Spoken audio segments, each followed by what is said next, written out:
Agora que nós chegamos a um ponto que ainda nós temos que decidir conseguir agora. Nós temos vai prometer 6 lunas de aqui grupo Clash que nós estamos a papel com ele, para aqui fecha nós por aí chega assim leu que não por take over a refineria e start a operação. Lamentavelmente houve coisas só sucedem promessa 6 lunas não, que chega agora que no momento que nós não podemos chegar na compromisso na que fecha é aquilo oportuno lugar.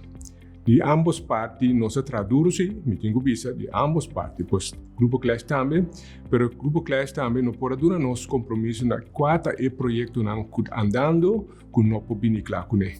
Por esse motivo, nós decidimos terminar de acordo com nós temos com o Grupo Clash, pois aqui a bini e agora é a possibilidade para quebrar com a exclusividade que nós temos com ele, e agora que nós vamos abrir mercado para outro possível candidato. Não?